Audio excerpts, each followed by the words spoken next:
Welcome, I am Todd Raffel with ERE Media. Our domain name is ere.net, and I'm here with Joanne Rencher. You can actually call her Jo, as most people do. Joanne Rencher, Jo Rencher from the Girl Scouts of America, Chief People Officer based in New York, Girl Scouts of America. She's speaking at ERE's conference in Las Vegas coming up in early April. We're talking here about a topic related to what she's speaking about. We often hear people say or write or talk about on a conference, blog posts, that human resources people and recruiters should be business partners.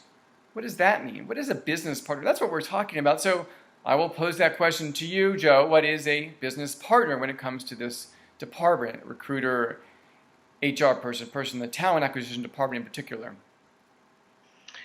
Well, thanks, Todd. It's great to chat with you. I love this topic, and I will tell you that rather than think about the word business partner as a term or some newfangled title, it really is a role. You know, we are in this function to serve as business partners. What does it mean? It means being a trusted advisor to your leaders, whether they be top leaders, middle management, staff at all levels need you to be trusted, need to gain and glean advice from you, need to be able to rely on you as a talent leader.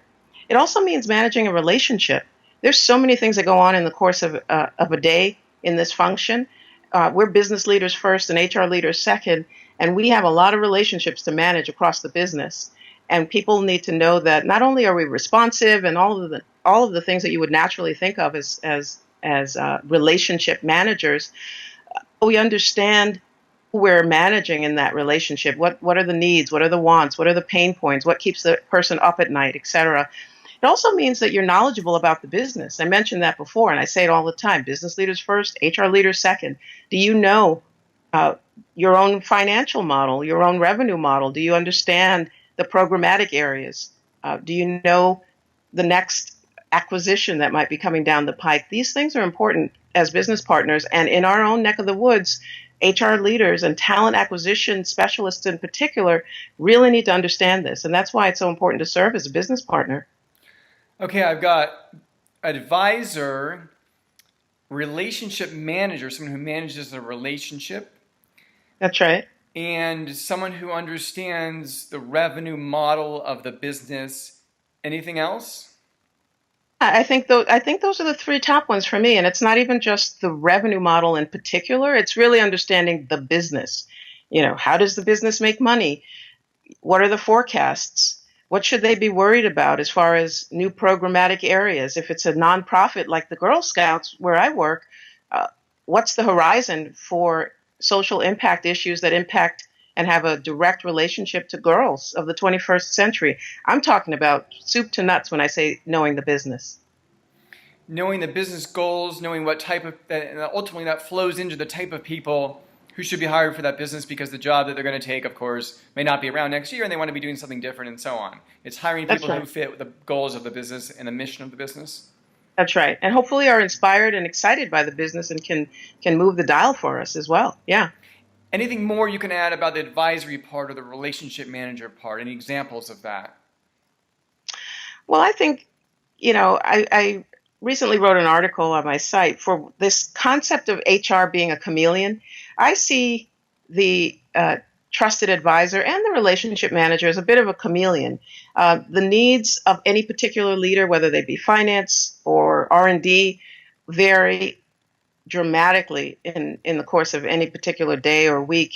You could be talking to a senior leader that is worried about their vacancy, and in one part of that organization, maybe the vacancy is one that's been open for a long time. It's aged. It's a real pain point for them, and you're needing to get creative about why that might be the case, or why there might be legacy issues for why this job can't be filled.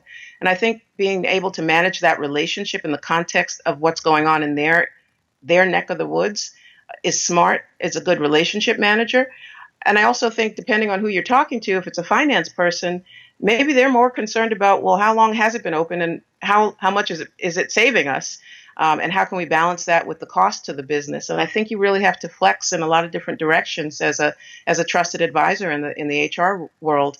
And those would probably be a couple of good examples, and 100 more if we had time.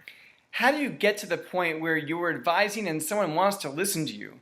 Is it a matter of just having enough experience and respect that they know that you're smart and knowledgeable and you know what you're doing, or is it a matter of bringing certain amounts of information to the table?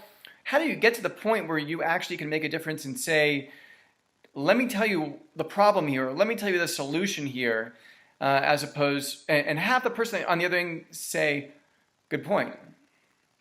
Yeah, it's a great question. And I think, two things immediately jump to mind when you ask the question. One was, I think we always have to have our facts.